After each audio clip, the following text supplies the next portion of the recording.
बिहार में चुनाव हैं। 6 नवंबर और 11 नवंबर को वोटिंग है और 14 को मतगणना होगी। बिहार के चुनाव को लेकर सारा देश का ध्यान आकर्षित है, क्योंकि बिहार के चुनाव में एक नई पार्टी, जन स्वराज पार्टी, प्रशांत किशोर की पार्टी बिहार में चुनाव लड़ रही है और राजनीतिक दलों को यह लग रहा है कि उनका खेल न खराब हो जाए। एक तरफ एनडीए गठबंधन है जिसमें जेडीयू और बीजेपी दो मुख्य पार्टी है और कई छोटे छोटे दल हैं। दूसरे तरफ महागठबंधन है जिसमें आरजेडी और कांग्रेस दो मुख्य दल हैं और कई छोटे दल हैं। तो दो मुख्य धड़ों के बीच का ये फाइट, वो आप जन स्वराज पार्टी के आने से वह फाइट का सारा समीकरण बिगड़ गया है। सारे राजनीतिक पंडित हार जीत के अपने अपने अलग अलग दावे कर रहे हैं, लेकिन एक बात जो मुख्य है वह बिहार जो बुद्ध की धरती है, जिस मानवता के इतिहास में बुद्ध से बड़ा कोई नाम नहीं आया, उस बिहार में आज चुनाव में जो भाषा है और जिस तरह से पूरा परिवारवाद बिहार के चुनाव में हावी है कि जैसे डायनेस्टी सिस्टम आ गया हो, जातियों के सारे दावे हैं अपने अपने। अंततः महागठबंधन हो, जन स्वराज पार्टी हो या एनडीए हो, एनडीए और महागठबंधन का सारा चुनाव जो प्रबंधन है वो जातियों के समीकरणों पर आधारित है।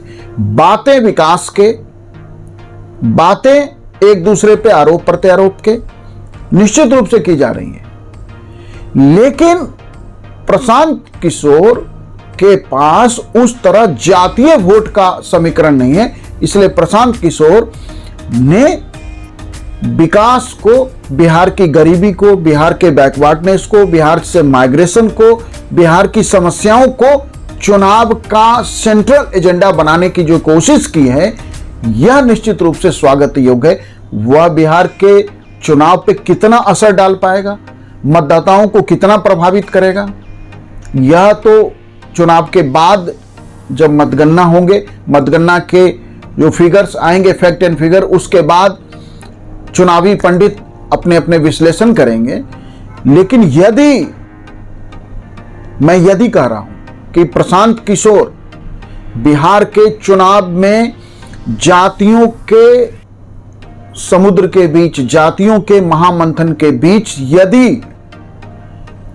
इन बातों को, विकास को, बिहार के बैकवर्डनेस को, बिहार की गरीबी को, बिहार से बड़े पैमाने पर पलायन को, वहां औद्योगिकरण न होने को, बिहार की गरीबी को, अशिक्षा को यदि आज सेंटर स्टेज में लेके आए हैं, तो यह प्रशांत किशोर चुनाव में कितने सीट जीत पाएंगे, मैं कोई चुनावी विशेषज्ञ नहीं हूं और मैं वो पंडिताई का काम नहीं करना चाहता कि प्रशांत किशोर के ये होंगे, महागठबंधन का नंबर ये होगा, एनडीए का नंबर ये होगा।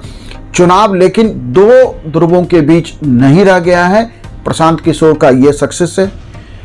एनडीए बिहार में आप बीच बीच में नीतीश कुमार ने पाला बदले हैं और आरजेडी के साथ सरकार बनाई है, लेकिन कमोबेश मैक्सिमम जो सरकारें हैं वो बीजेपी और जेडीयू की कंबाइंड सरकार आप पिछले 25 वर्षों से लगभग मान सकते हैं कि चल रही है। बीच के कुछ अंतराल में आरजेडी के साथ मिलकर भी सरकार बनाए। तो इसका अर्थ है कि आरजेडी, जिसने बिहार में लगभग 15 वर्षों से अधिक शासन सीधे चलाया है, और नीतीश बाबू जो पिछले 25 वर्षों से कुछ अंतरालों को छोड़ के सत्ता में बैठे हैं, तो बिहार की जनता ने पिछले 89 के बाद, आप सोचिए 89 के बाद लास्ट 36 ईयर से बिहार की जनता, ये दो मुख्य जो ये बिहार के चेहरे हैं, लालू यादव एंड फैमिली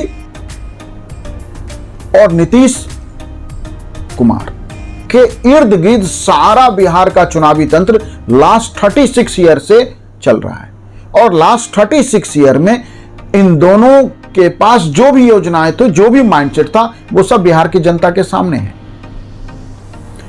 अब आप सोच के देखिए कि लोकतंत्र में सरकारों का कार्यकाल 4 year, 5 year, 6 year, 7 year, minimum 4 year और मैक्सिमम 7 ईयर तक आप दुनिया के अलग अलग देशों में हैं। जनरल हम अपने देश की बात करें तो 5 वर्षों का कार्यकाल है। 5 वर्षों का कार्यकाल का मतलब है कि एक लीडर के पास जो भी नई योजना है, उसका जो भी प्लान है, उसे इंप्लीमेंट करने के लिए, उस पे काम करने के लिए 5 वर्ष पर्याप्त होते हैं। और बिहार में लालू फैमिली और नीतीश कुमार को बिहार की जनता ने 36 ईयर दिया है।